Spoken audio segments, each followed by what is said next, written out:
Well, I've been working in the public gallery field for 39 years across Canada, in the Americas, Europe, and Australia. So far too many curatorial projects to bring one or two that are memorable. It's always the one I'm working on that's important to me. They're all from the collection of the McMaster Museum of Art, which is a university museum, and specifically drawn from one, let's say,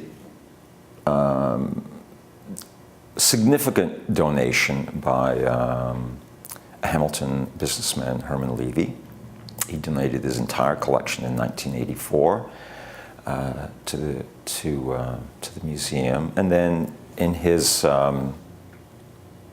bequest, his will left $15 million for the purchase of works of art. So the exhibition itself is also a blend of that initial donation and bequest purchases, which resonate with the selection of works for the exhibition. Typically, an exhibition may be for a curator. If you're working with an artist, for example, a living artist, you may do current work, a survey, but you have a dialogue with the artist. Or a curator may have a theme, let's say, a theme or a topic, whatever it may be, aesthetic topic, social topic, subject topic, trees, birds, cats, fish. But this is much broader because the exhibition has an arc of 500 years. So it would be foolish to try to express art history in 500 years. We'd all go mad and the exhibition would go on forever. I focused on two things. One,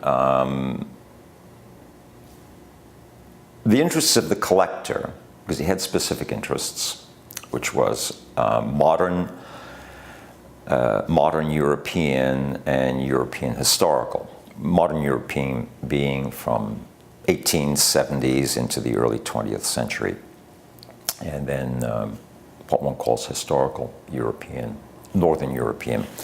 But also to understand the relationship of the private collector and the public museum.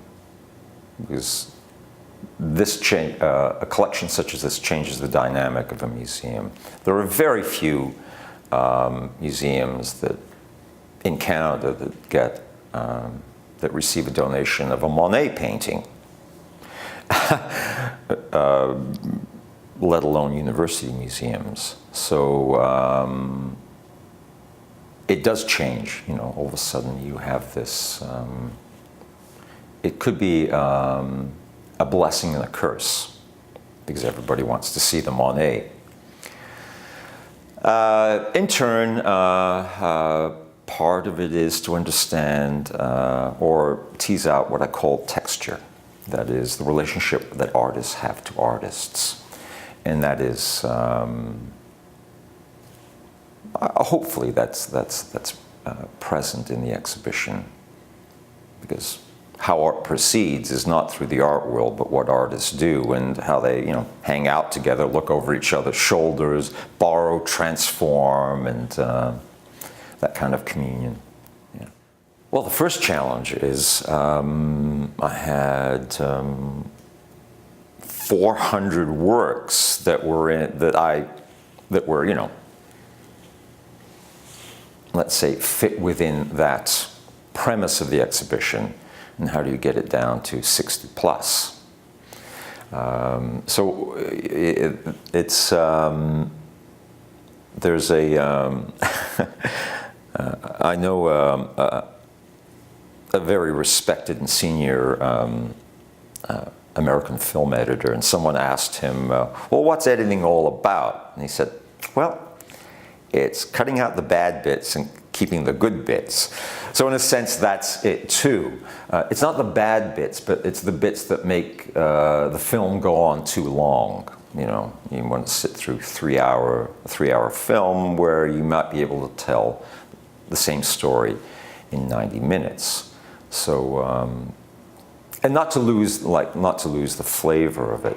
So that was probably the challenge. And then, in fact, in this case, was to add to a body of knowledge, because it isn't simply selecting and you get the best bits, but was to commission scholars to contribute to the publication. So I think there are 9 from England, the United States, and Canada. And in that period, I mean, I have to ask questions that may not have been asked about the whatness of certain works. And for myself, I was also doing research at the Royal Ontario Museum because Herman Levy had also donated his Asian collection to the Royal Ontario Museum, and there were papers there. I was interested in that aspect of his collecting, although they're not included in this exhibition, too fragile to travel. I think everyone's experience is different. I mean, we talk, galleries talk about audiences, but it's not the same audience as one that goes to like a tentpole movie. You know, there's a kind of feeding frenzy, and everyone knows what it's about, and the film delivers. You laugh, you cry, you have a roller coaster of emotions. It ends this way, and so you're involved in the character. It's a collective experience, even though you're sitting in the dark by yourself. And if you start talking, somebody next to you will say, "Shh." I actually do believe that everyone has an individual experience to it. I always hope springs eternal, that there are works there that will kind of kick in one's engine of curiosity.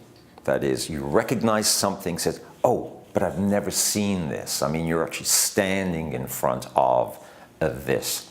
Very different experience than an online or a reproduction experience. And I actually do believe in that kind of the power of a work of art to keep transmitting a signal to you, because you're standing there in real time. It's no longer history.